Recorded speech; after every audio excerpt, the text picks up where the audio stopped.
You, you might have more privilege than me, and that's okay. In fact, I think that might be a good thing. I had the privilege of traveling to India last year after a business trip. I was traveling by myself, and as soon as I stepped out of the tuk-tuk taxi, I realized very quickly that this American was not ready.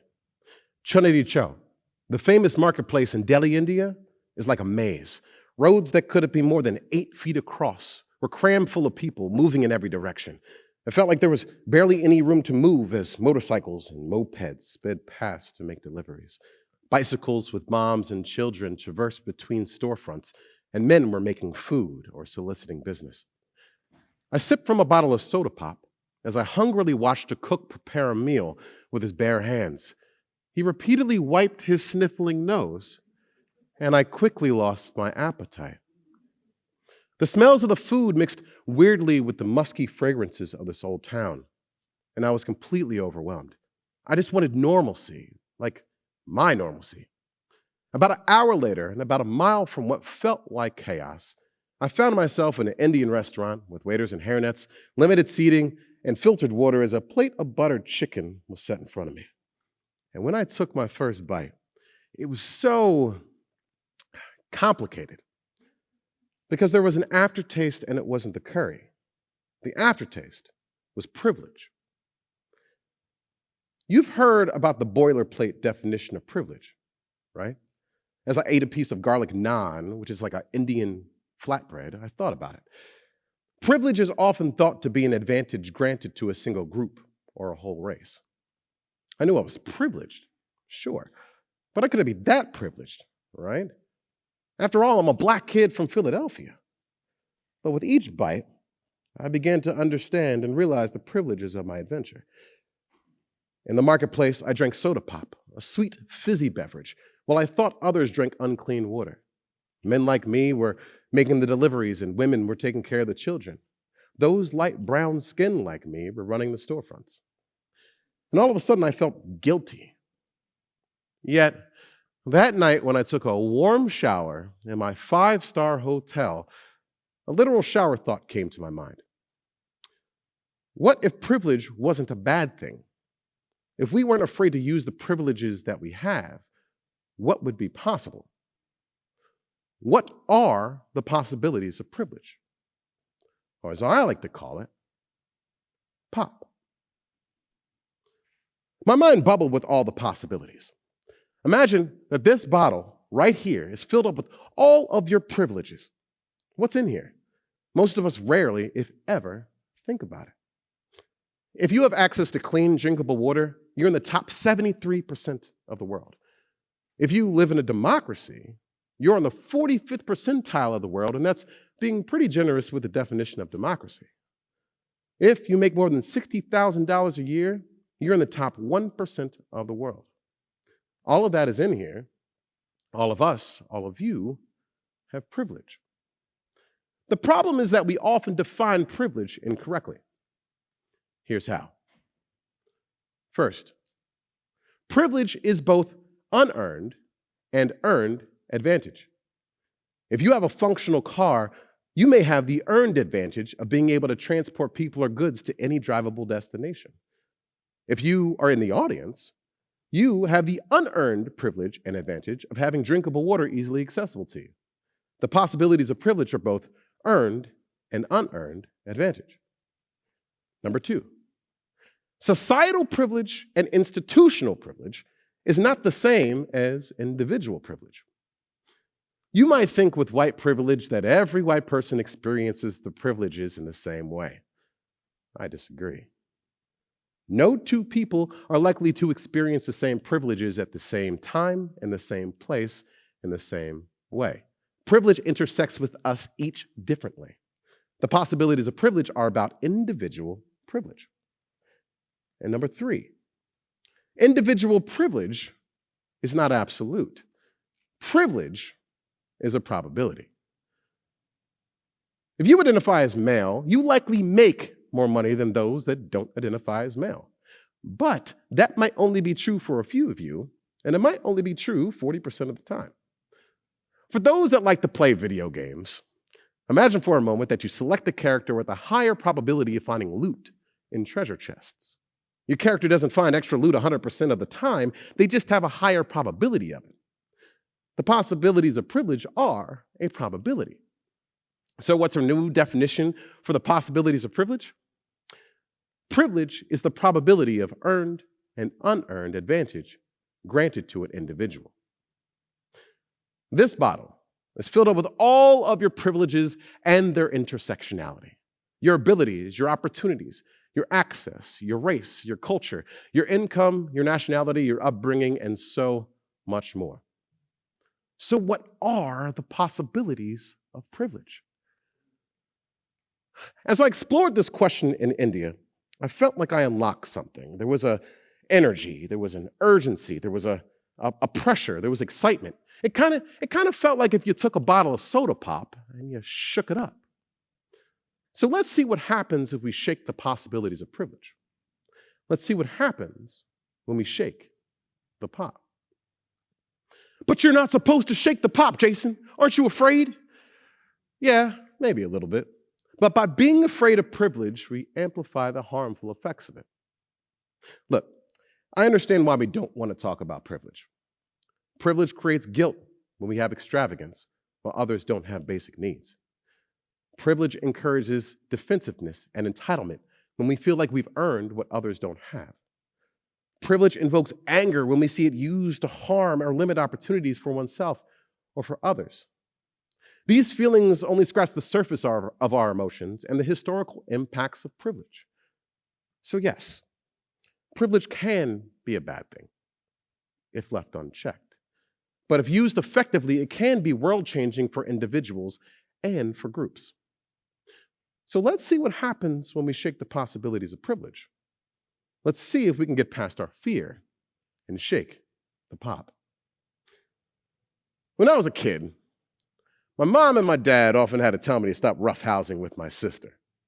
If you don't know what roughhousing is, it's when you play with your sister and body slam her into the couch for fun. One time, my parents stepped out just for a second, and as soon as they did, I started wrestling with my sister. A few moments later, there was a hole in the drywall right next to the kitchen.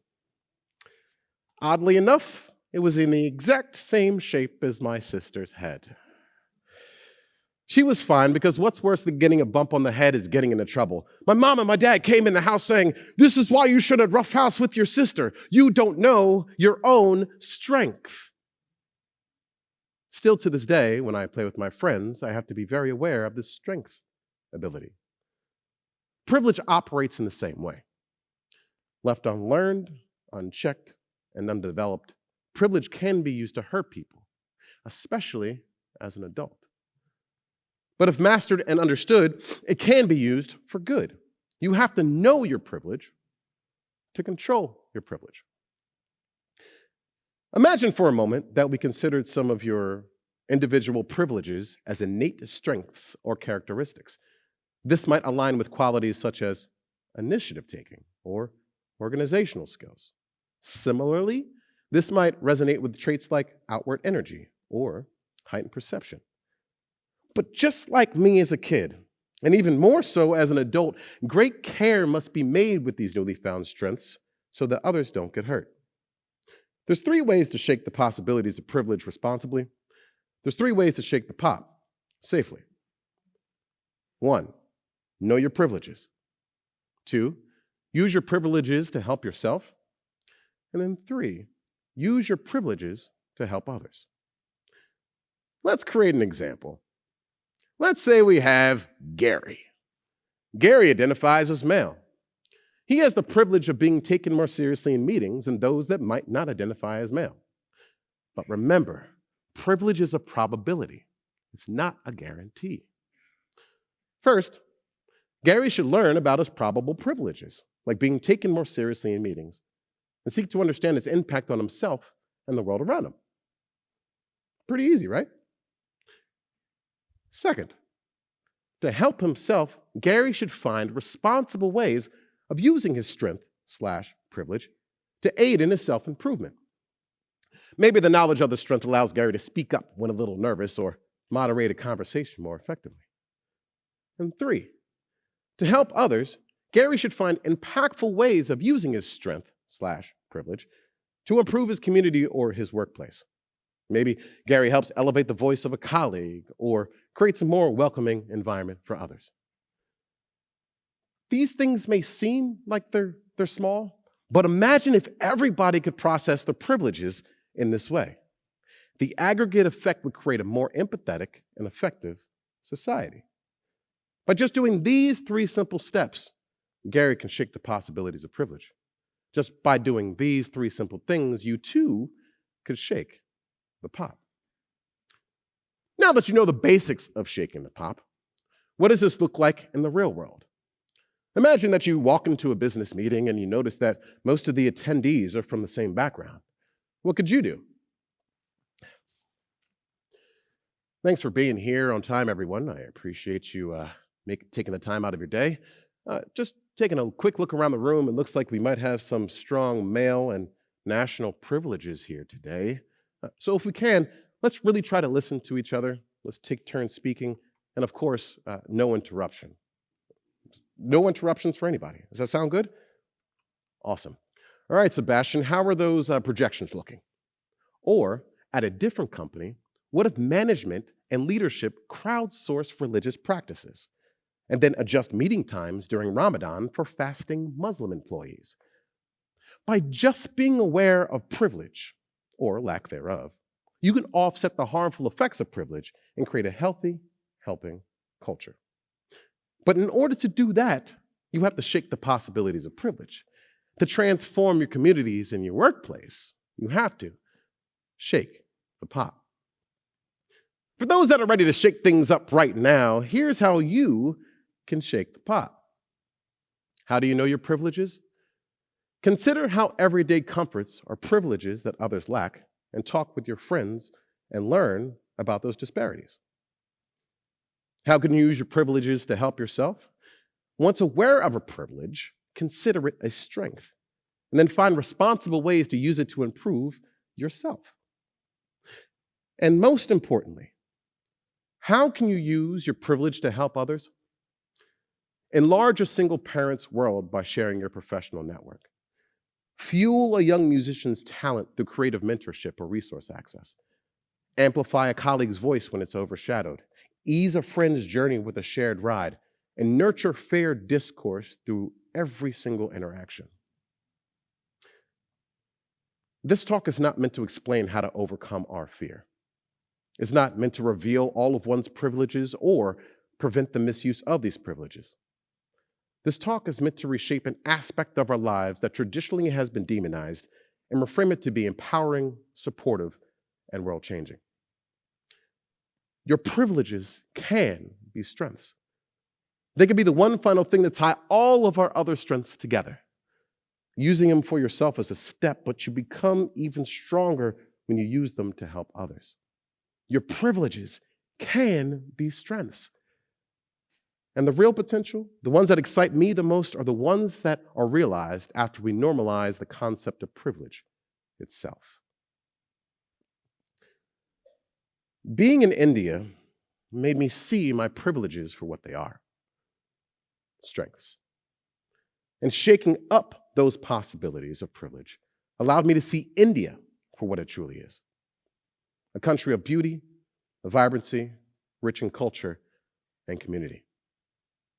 For so long, we've taken our privileges and stuck them into this bottle. And we've taken this bottle and put this on the back shelf of our life. Fear, entitlement, anger, and guilt have kept it back there. But what if we take out this bottle together, shake it together, and open it? Some of you might only open it a little bit, and that's okay.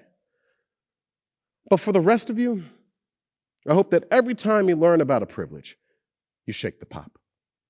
Every time that you use your privilege to help someone else, you shake the pot.